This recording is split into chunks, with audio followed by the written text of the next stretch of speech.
Minister, I want to ask if you'll consider CHO1, which is the Donegal, Sligo, Leitrim, Cavan, Monaghan area, as one of the pilot areas to be included in the extension of the school inclusion model. Now, as we know, this model is designed to give the necessary and appropriate supports to students with special needs within the school setting. It's a best practice model and it offers the best option for inclusion, both inside and outside the school.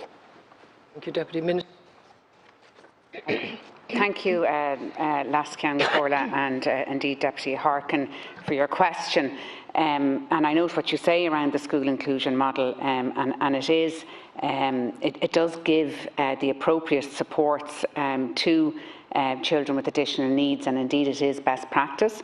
It is based on the principle of providing the right educational care and therapeutic supports at the right time for children with special educational needs, and its purpose is to help these students achieve a better education and life outcomes. The policy is based on evidence-based advice provided by the National Council for Special Education, and independent evaluation is critical to the development of this new model of service and its extension to other schools.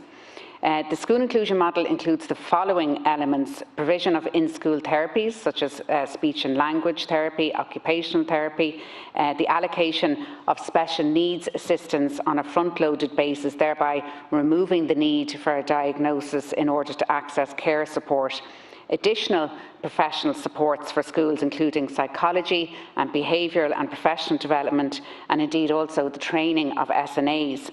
And the school inclusion model has been developed in collaboration with the Department of Health, Children, Equality, Disability, Integration and Youth, the NCSC and the HSE. In February 2019, the Government approved the trialling deputy of the model for the 2019-2020 school year, and initially it was designed as a one-year pilot involving up to 75 participating schools in the CHO7 region, that's West Wicklow, Kildare and South West Dublin, and it was interrupted, as we know, by COVID-19 with the closure of schools and the diversion of HSE therapies from the project to COVID-related work. But it was then extended to the 2020-21 school year, which of course was also interrupted by COVID. But I have to say that progress has been made on the aspects of the model, but much remains to be done in terms of the in-school implementation and also in terms of evaluation. Thank you, Minister. You'll get a chance to come back. Yeah. Deputy Harkin.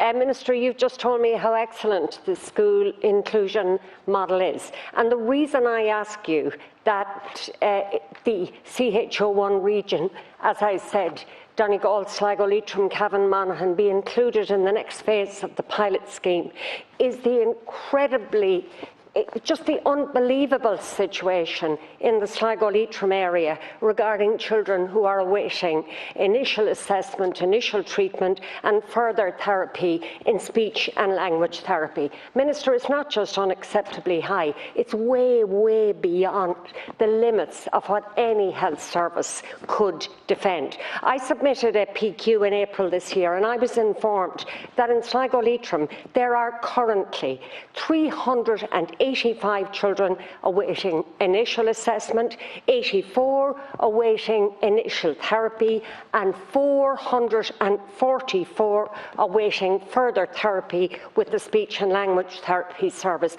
Minister, those figures are unacceptable. That's why I'm asking for the inclusion of CHO1. Thank you, Deputy. And I think it's important to stress at the outset that the school inclusion model vis-a-vis the therapeutic supports that it would provide in school is not in lieu of HSE therapy supports. It's to complement them. Obviously, the assessment and the waiting times for those assessments is something that I'm working with Minister Anne Rabbitte in relation to. But just in relation to the selecting of a region, and I know you specifically mentioned Donegal and Sligo, Leitrim, Cavan, and to know what I suppose what the working group will take into account in terms of criteria, it may be helpful for you if I outline some of those. So the requirement to test the in-school therapy model in an urban and rural location should be that the area should be able to provide for a broad representative sample of schools, and the region should be accessible to be supported from management services. There must be capacity as well to be able to recruit sufficient SLT and OT posts, and there must be minimisation of travel time, and clusters of schools can be established within a defined region. Thank you, Minister. And as you rightly say, those services are extra.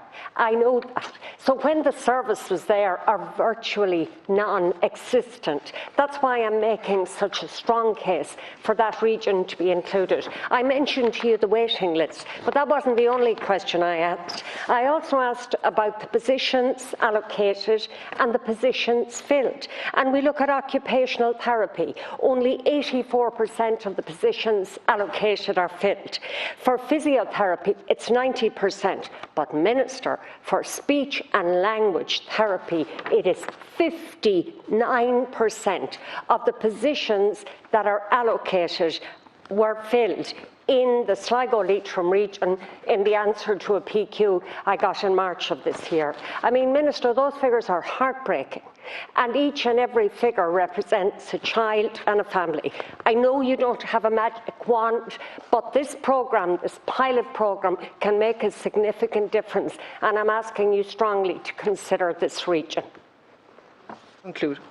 Deputy, and I don't disagree with you. I think the school inclusion model will make a significant difference, and I will take your comments and your contribution today around the availability of therapists to Minister Anne Rabbitte. Just to finish in relation to the criteria, though, for your particular region, it's important that there should be no overlap with existing in-school speech and language therapy pilot projects. There should be capacity to coordinate with existing HSE services. There should be capacity to bring all schools together for CPD events, and there should, if possible, it be in an area which has been reconfigured under the progressing services for people with disabilities.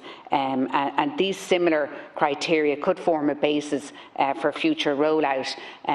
We are aware, obviously, of the fact that extra funding was given in the budget for us through the NCSE to recruit extra therapists, behavioural practitioners, etc., so that we can expand the school inclusion model from this September and out over the number of years, because I do think it will revolutionise the experience, as you say, Deputy, for children with additional needs.